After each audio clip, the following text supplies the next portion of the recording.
Hey, I'm under the back end of the Jeep Compass 2009, and we're going to take a look at the suspension here. There's one of these links on each side, and I've got the wheel off just so it's easier for me to take a video underneath here. Let's see if I can show you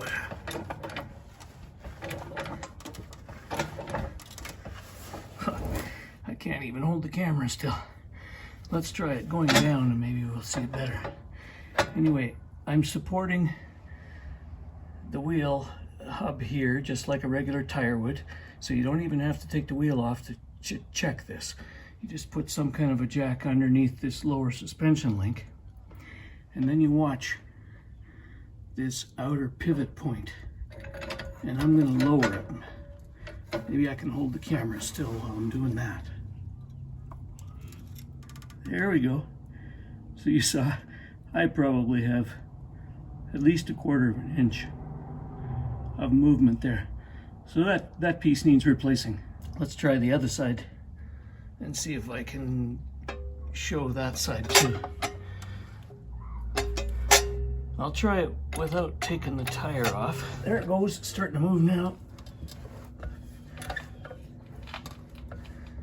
That's even worse. Okay, let's go down and see if we can catch that movement again.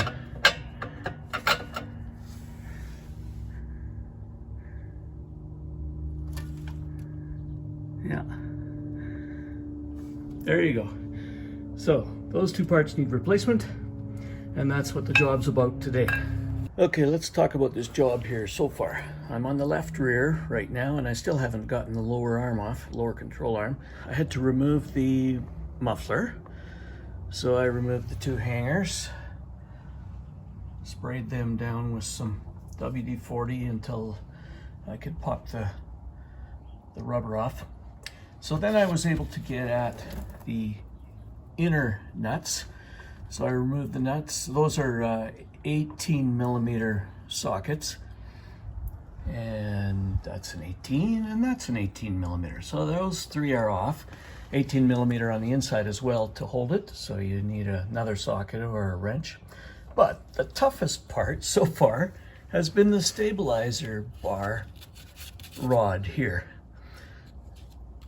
Inside of this threaded piece is a hex connection, so you're supposed to be able to hold that with a hex wrench. And it's either 5 millimeters or 3/16. 3/16 was a little tighter than 5. I couldn't get a 5.5 in there. Anyway, after moving the nut by hand a few times, then the hex nut stripped on the inside of the bolt. So the strength of the metal there isn't strong enough to withstand the torque. So then I had to put a vice grip on the inside, and I clamped it down really hard, and I tried to remove the nut again, but I could see that that wasn't going to work. It was going to strip something off here in a while. So I eventually used the cut-off saw, and I cut off any thread that was sticking out past the nut, and then holding it with the vice grip, I worked it back and forth a couple of threads at a time until I was able to take the nut completely off. So I cut off the rusted threads that were really causing the problems. Hopefully I can get it all back together again. There's enough thread, of course, to hold it. Well, that's where I am right now. And I'm going to put my floor jack underneath here to support it while I hammer out the bolts. And we'll see how much this spring wants to extend once I pop out one of those. Maybe I'll take this one out first.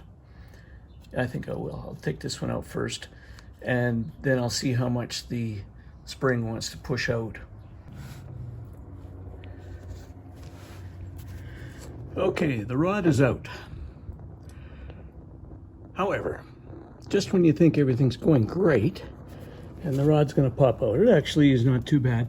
Then you find out that there's one more problem. Underneath here, you can see that rod this one.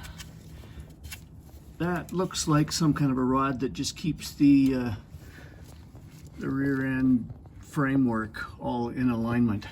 But you have to remove that because it's just barely in the way of the bolt as it comes out towards the front. You can't get the control arm out of there unless you loosen off that rod. Fortunately, there was nothing really rusted about that. It's just a very simple bolt to remove at the rear and loosen it off at the front. That is a 13 millimeter head on that. Now that it's out, I still have work to do because I still have to remove this. I found that it was easiest to just take it apart by cutting off that piece on the inside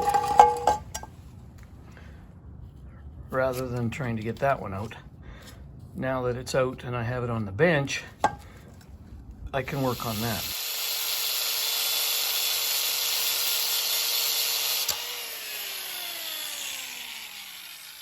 Here's the vice grip holding this together. Put my socket on here.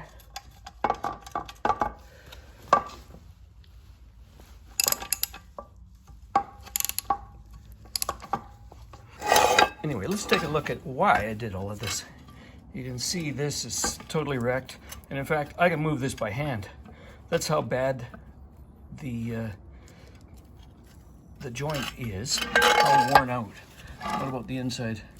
The inside is whatever, not really bad. But this is the guy that was causing all the problems. Lots of movement, and it's the same way on the other side. And so here's the new joint, the whole reason for all of this. And the alignment should be the same as back at the factory because there's nothing to adjust here. So I think this is actually going about the way I expected it. Nothing fantastic, nothing super easy, but nothing that a lot of tools and grunt work, especially because of the rust, nothing that a lot of that can't solve. Here's what we're dealing with. This is the right rear. What a joke. And the left rear. Same joke, different punchline, I guess. I cut this side off as well. With the cutoff saw, it was a lot easier to get out that way. I'll cut that one off, and then I'll work that nut off. Trying to unthread the nut the whole way is absolutely torturous because this whole piece spins on the inside. And of course, like I showed you on the other one, the inside of that hex not just stripped too easily. So just cut it off, and then you don't have to fight the threads the whole way. Actually, I've got the new one in on the left rear already, and it's the right rear I'm working on right now.